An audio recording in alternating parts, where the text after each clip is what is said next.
Welcome once again to the Allon Exchange with Jay and Brittany Hagee, founders and financial advisors of Allon Planning Partners, right here in Tennessee. I'm your host, Spike Spangle, and today we are going to be covering as many of your retirement bases as we can. Yes. That sounds like a lot of information, Brittany. Yes. We got time for it today? We'll see. Let's start. We have a we'll lot. see how far we get. Well, you know what? We actually chose to reverse engineer this on purpose. If you've been watching Jay and Brittany on their television show, listening to them on their radio program, watching their YouTube videos, or if you come to any of their live events, obviously people talk a lot about investments, income, Social Security. How do we make sure we don't run out of money in retirement?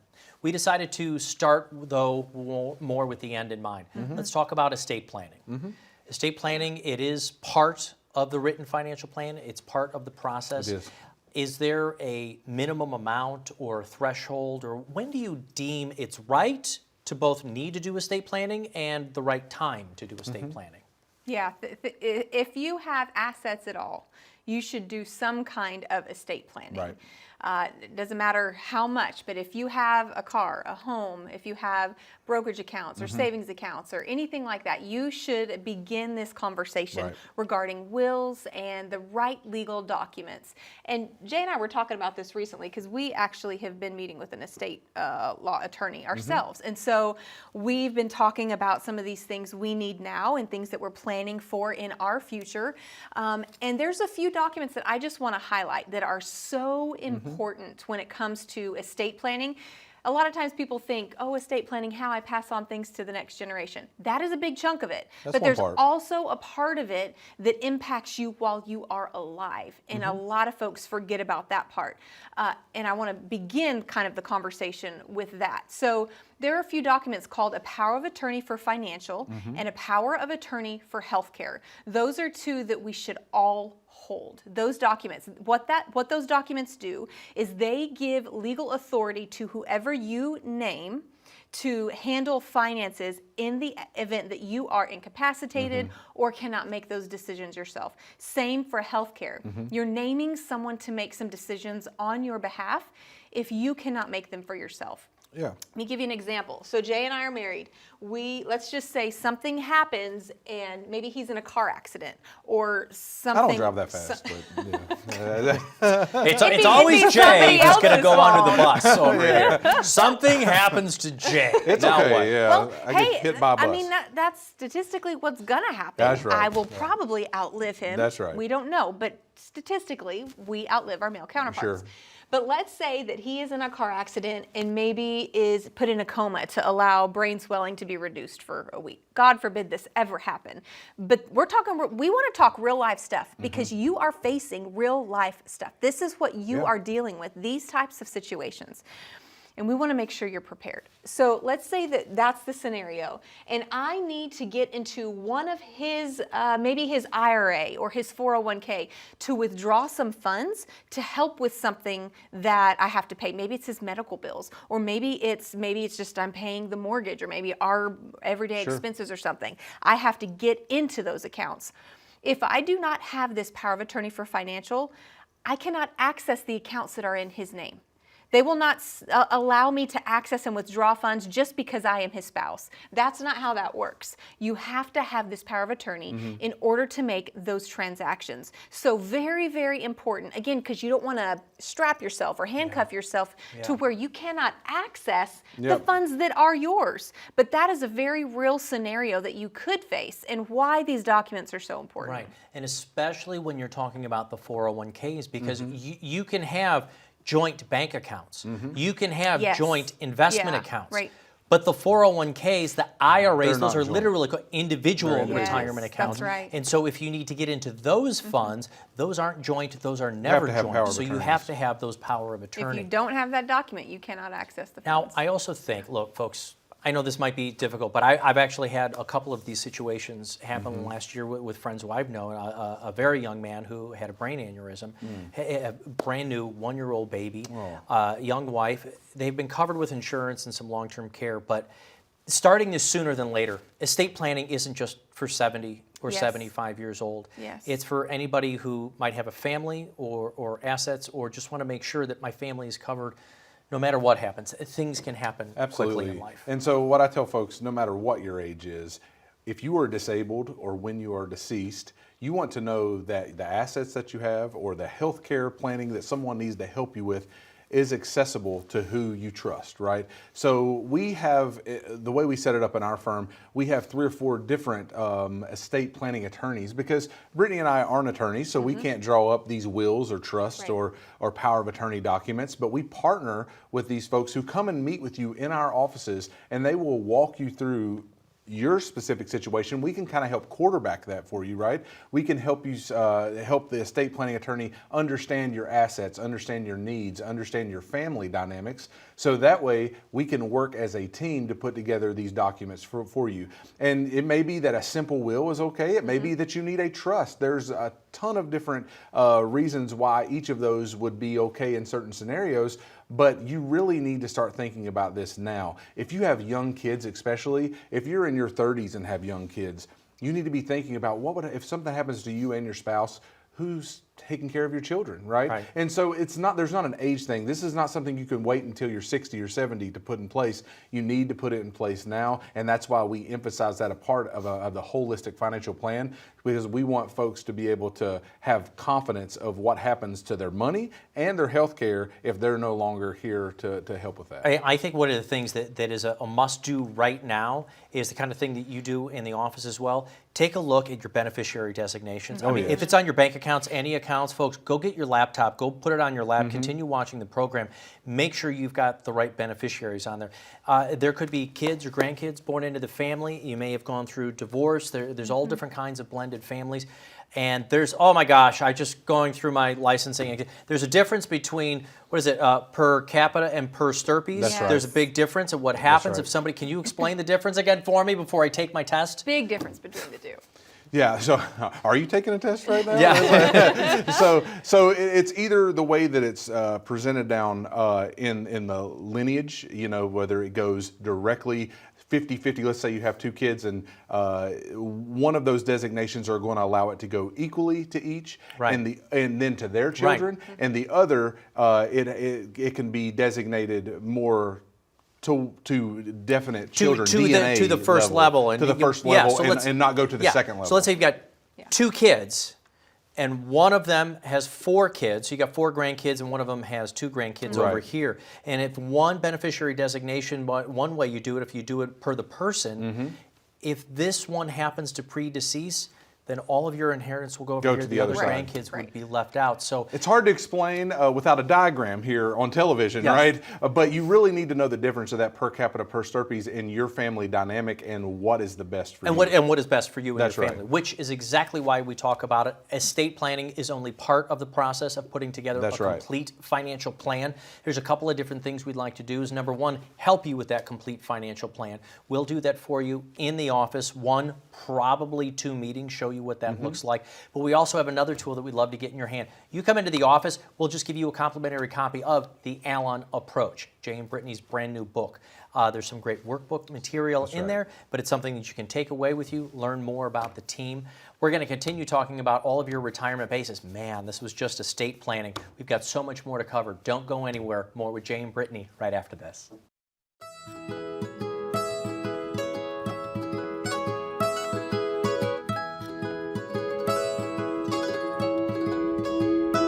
Well, about almost 10 years ago now, Brittany and I came to the realization that the position that we were in, we wanted to expand what we were doing. We were in full-time ministry. And so I realized as I was counseling people a lot, it had a lot to do with finance. Because finances are a touchy subject. It can be challenging, and that's what we want to do, help people prepare for those unexpecteds. I had a friend at the time who was in the industry and ran an RIA and decided to, take a sneak peek into what he was doing, and really, loved the model of being able to be independent and fiduciary in our advice and the way that we help people. And when we decided to begin our own independent firm, we knew there's a better way. There's just a better way to do this. It's beyond transactional interaction. It's this relational component that we knew we want to have. And I believe that each individual and family has to find the right fit for them. And I think most people that walk in here are looking for that unique touch. Like, independently, how can we help your family succeed?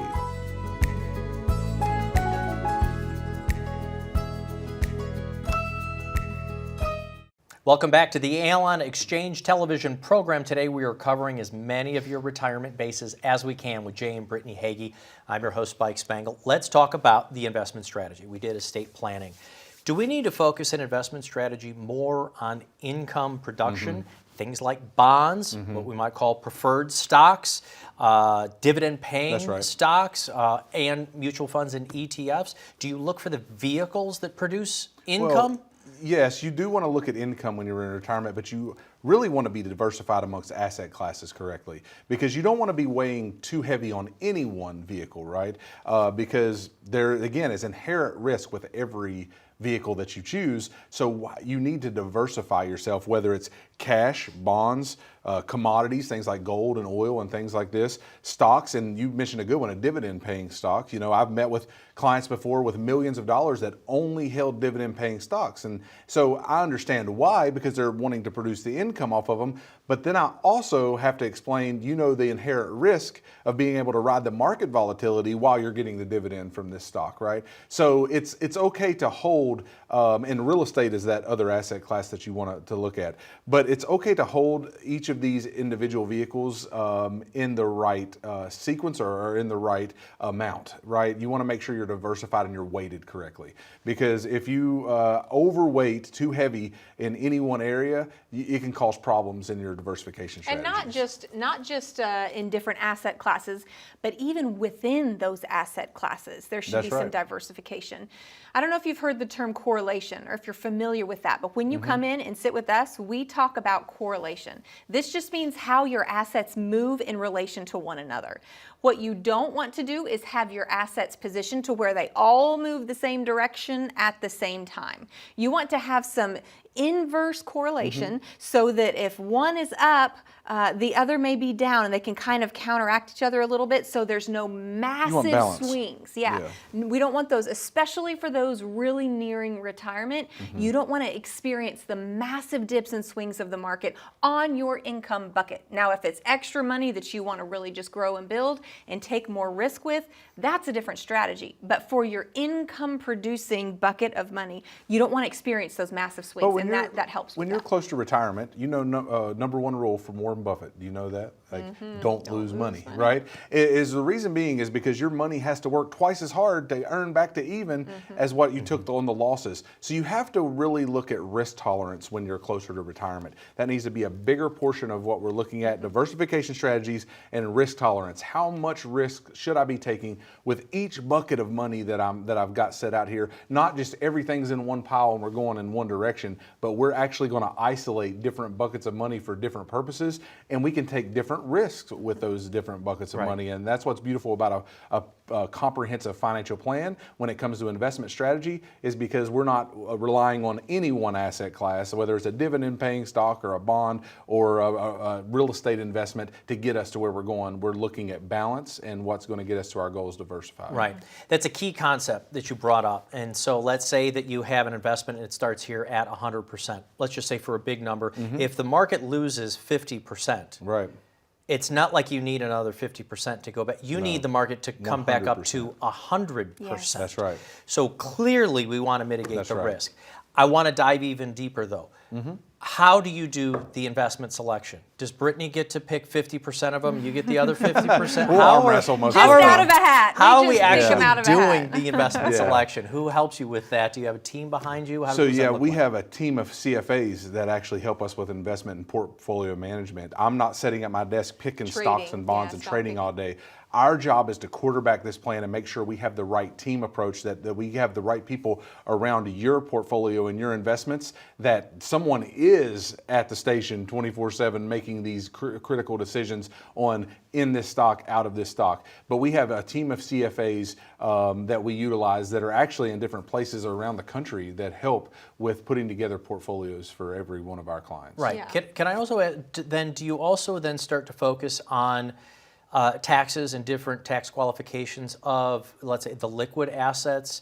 Or do we start moving then these 401ks into things like annuities with more tax deferred? Do we look at the investment strategy also from the tax point of view? You have to. Absolutely. Yeah, that is what tax planning really is. Tax planning is looking at the bigger picture. We talk about this all the time. If you've ever watched our show, you've heard us talk through this.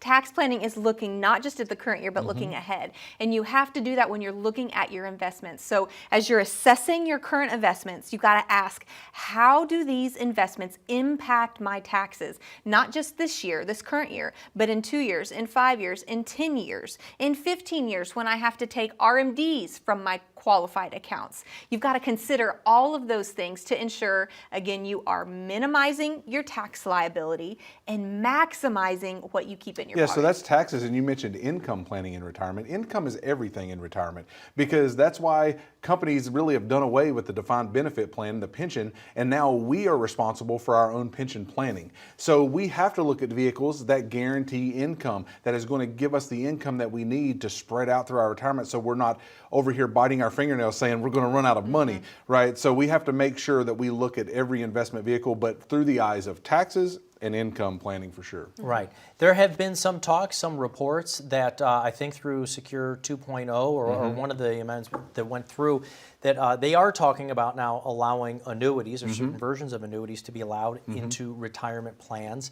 I don't know if that works to better the tax deferral part of it, but creating your own inside pension plan. If these come to pass, would you guys be a fan of that? Having a tool side by side with your retirement accounts? Yeah, it's really important to consider. So if you're in that position where you are looking to create an income from your retirement dollars or for your retirement, looking at the different buckets that you have amassed, okay, whether it's your 401k or maybe you do have a pension from your work, or maybe military or government that has some kind of pension like that, or maybe you have your own personal savings, also Social Security. All of these different sources you've got to consider and determine, how can I, again, we say this word all the time, but maximize. How can I maximize what I have worked my life to build and make the most of it, make it last longer?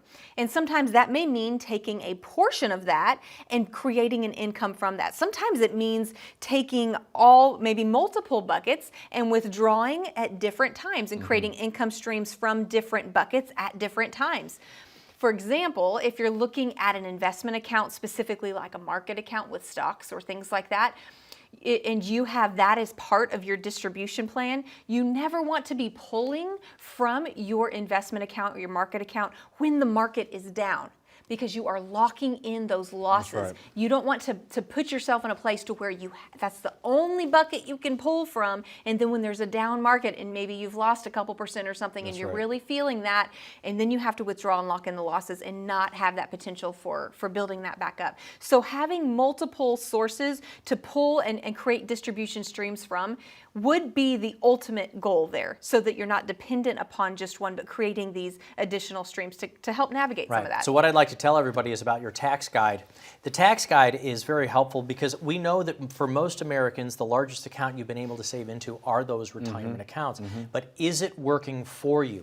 How do we turn this into an income stream? Whether you're thinking you need dividend-paying stocks or dividend-paying bond funds, or you can turn it into your own stream by using a tool like an insurance product, like an annuity, we need to make sure that it's tax efficient. So Jay and Brittany have also come up with their tax guide for this year, and we can get that into your hands. Now, first of all, you can call the phone number and ask for it, but even better yet, come on into the office. Let's take a look at how we can put together a tax-efficient strategy for you. More of your retirement bases, as many as we can cover in this last segment when we get back with Jay and Brittany right after this. As a good saver, you've been putting away money during your working years. Studies find that the biggest fear of retirees is running out of money. Market volatility isn't just the downward movement of stock prices, it's the size and frequency of change. The more dramatic the ups and downs, the higher the volatility. This can put savers who are newly retired or a few years away from being retired at greater risk. Today's generation of retirees is not receiving traditional pensions as our parents or grandparents did. Instead, we have retirement accounts such as 401ks or 403bs. These accounts typically expose your money to market risk. The last thing you want right before retirement is to lose a portion of the money you need for income.